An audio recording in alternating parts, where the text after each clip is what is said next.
everybody, welcome back to The Chair. Thank you so much for joining me. On this episode, we're going to be talking about music and social responsibility. So we're talking with a local entertainment company and how they want to give back to young people. But before we get into that conversation, we're going to talk about music. Everybody loves music. Music does so many different things.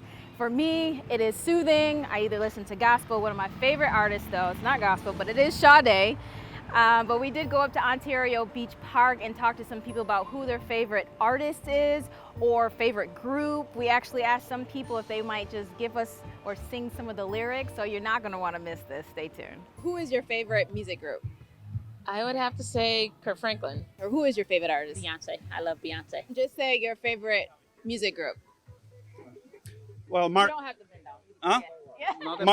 Mark Anthony. My favorite artist is probably like Fabulous or J. Cole. What is your favorite music group? Reggaeton. Bad Bunny. My favorite one is Lil Pump. You have a childhood favorite group? Oh, I would have to say either Jackson 5 or Aretha Franklin. I used to sing Respect all the time in the kitchen while I was washing dishes. Yeah. Bring me back to the kitchen. Oh gosh, I am not going to do that. R-E-S-P-C-T. Nope, that's it. That's all you're getting. We played Aria's Respect Now, and you were Oh. listening to it. Could you sing along? I probably could be just sitting there washing the dishes, and yeah, that's it. That's all you got. Drunk in love, we be all night. Pero por sexo es atrevida. Ya sé. Marihuana y bebida. Gozándose la vida como es. Everybody wanna be like me. Everybody wanna be like me. Everybody wanna be like me. Bust down big chains and big glassy. Valió la pena lo que era necesario para estar contigo, amor. Tú eres una bendición. So let me hear your bars. I ain't got no bars. Let me hear the lyrics to one of their songs. I don't know. You know the lyrics. I do, but like Fabulous would probably be like I don't know. Like, No, go ahead and do it. I know you know it. Come on.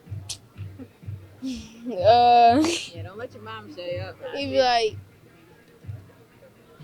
J. Cole, like false prophets and stuff. Yeah, like he'd be like somebody should tell me it would be like this, be like this, be like this, and yeah, J. Cole.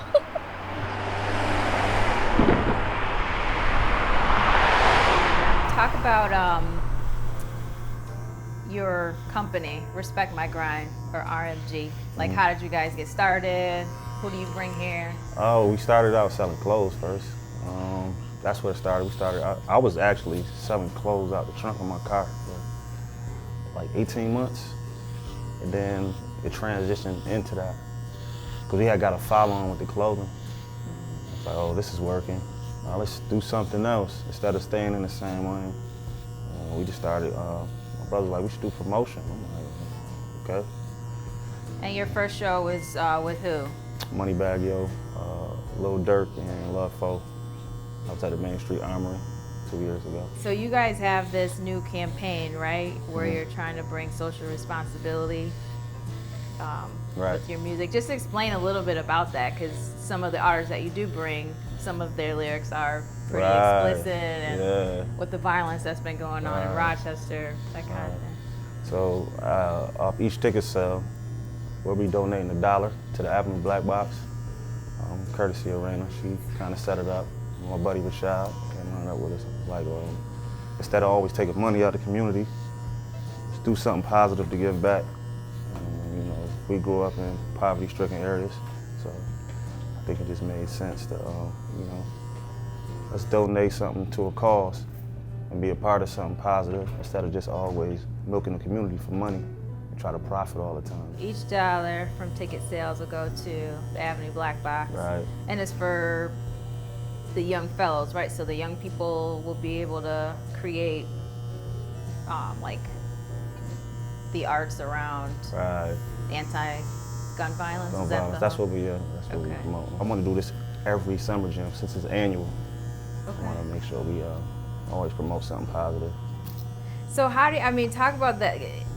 You were saying the other person that wanted to be a part of it said it was, they didn't want to be a part of it because they Right. saw it as a contradiction. Right. But how difficult is it being a promoter trying to bring in artists? Mhm.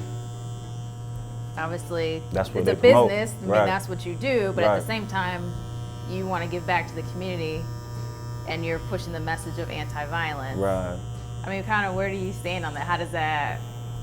I mean, Work for I think with the crowd itself is the urban community. I mean, this is where the crime happens at the most. So why not try to push the message on them more so than trying to do it in the suburbs where the violence is bare minimum. You know, so we could push the message to them, at least get them to hear it. You know, I'm not going to say that it's going to work, you know, but we tried. Do you think lyrics play into the violence? I mean, there's a They lot. just rapping their story. You know, this is it's poetry. This is speaking. You know, this is where they from. They from the inner city, just like us. You know, so I definitely. But at the same time, what they're doing with their life is positive.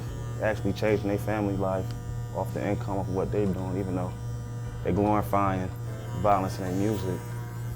I think it's just basically speaking on where they're from. And this is what they want to hear to the consumer, actually. This is what they want to hear, which is kind of caught in the middle of it. Well, yeah, because you think about it, they're making.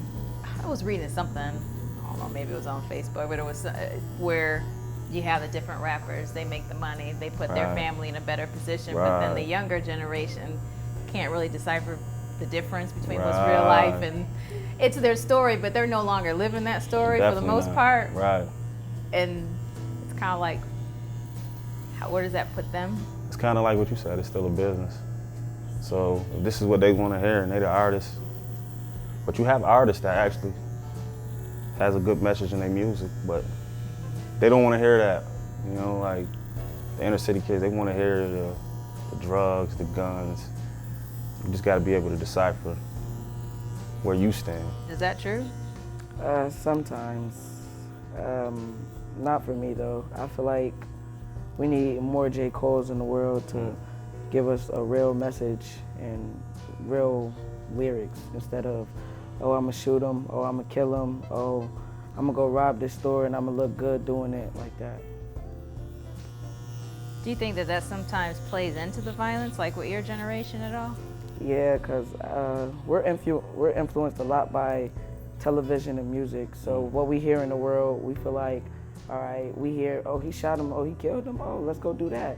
Let's go try and be like him. So. But your stance, you're different, right? You're in terms of your belief. Yeah. With you try to listen to more positive lyrics, or Yeah. I also listen to some of my brother's music, actually. what's your brother's music? My brother's a new little artist. He has a little rap group named Brag a Lot with his friends. Yeah, they got good music. They got great songs. They got a lot of things.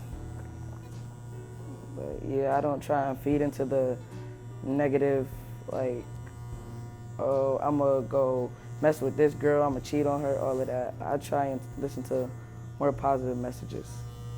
How hard is that though? Because I'm sure your peers listen to that too. Yeah, it's not that hard because some of my peers are negative, but I don't think of them as peers. I think of them as associates. All right, I might talk to you, but I don't hang with you. Like, we're cool, but we're not that cool to where I'm around you every day and I feel comfortable with you, so I can listen to the same music as you. So what do you think about some of the proceeds from the concerts going to the Black Box Avenue Black Box Theater?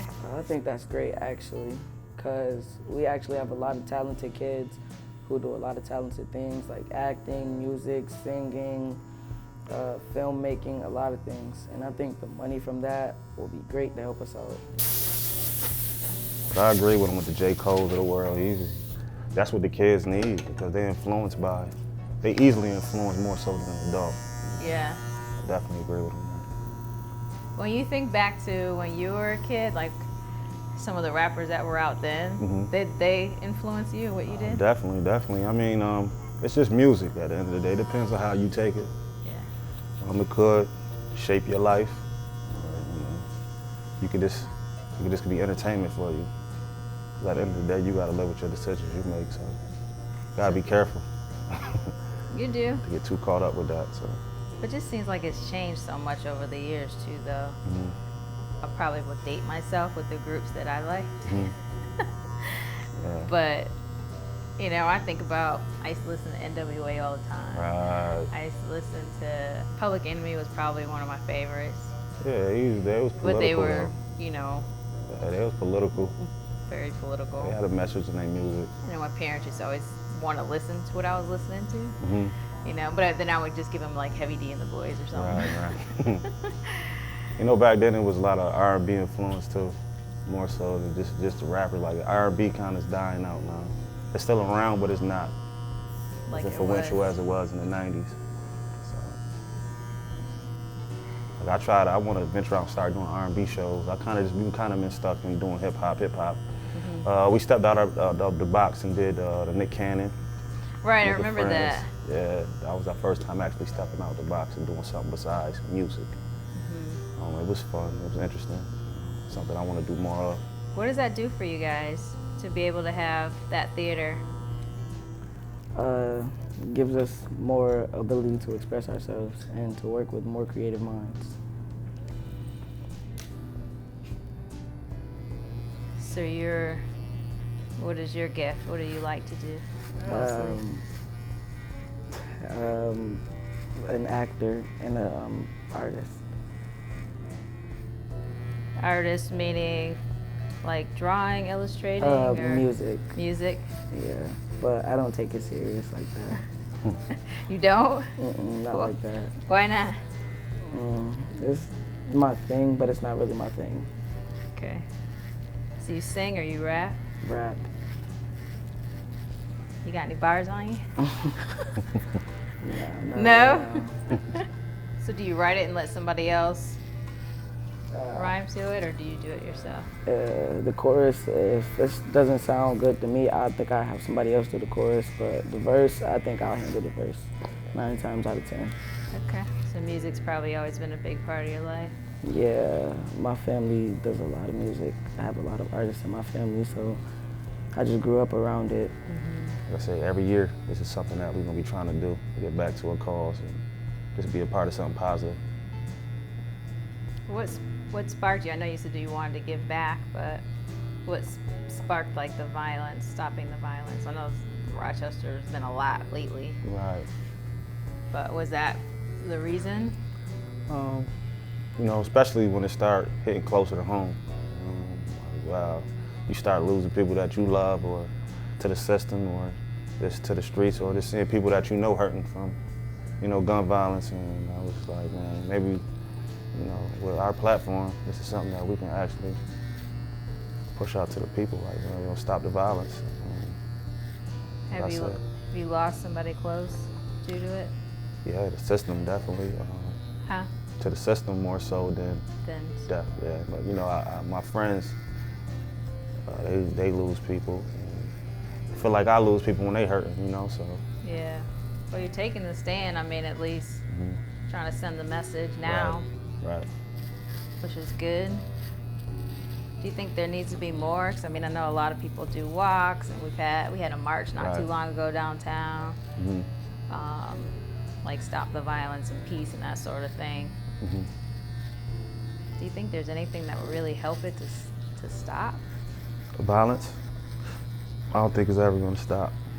You know, all you can do is your part. Just, you know, things happen every day. You never know what people go through. And sometimes, you know, it could be a lot of reasons why the violence happened. I'm not saying it's right, or, like I say, it's nothing that's ever going to stop, but all you can do is your part in it. And, you know, if you got a platform, I think you should use it. I think we all get elevated so that we can help other people, you know? Right. That we have gifts so you get access to things so that your voice can be heard for somebody else. Especially anybody with a platform, I think it gives you power. Yeah. Growing up or just making bad decisions, I got a story, you know. But just stop making excuses for everything. I don't care how much wrong you done did in your life, you can always wake up and do something positive. You can start over, it ain't too late, you know, so. I done made wrong decisions in my life, and I'll turn my life around. So now, like I said, I've just been blessed to have a platform to actually do what I'm doing now, and I just think it's time to, utilize our voice. Give back. Yeah, right. I think that's the most important.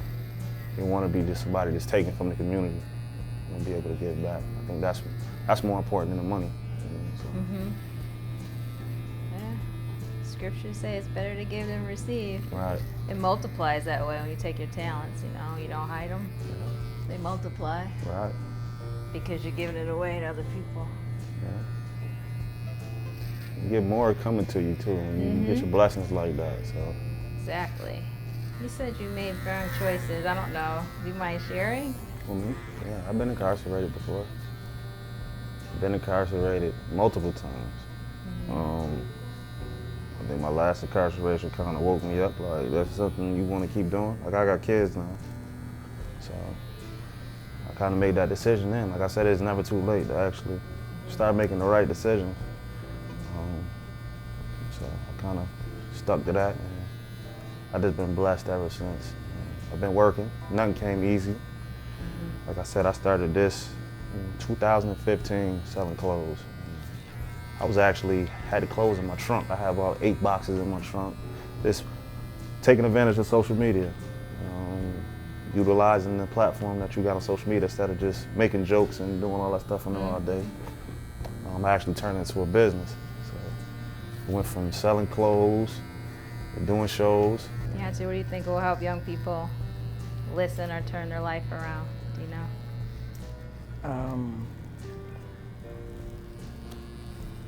Less social media, less violence, more helping in the community. Do you do your mustache? Do you trim your mustache? No? My nephew's always like, make sure you trim my mustache and my sideburns. Yeah.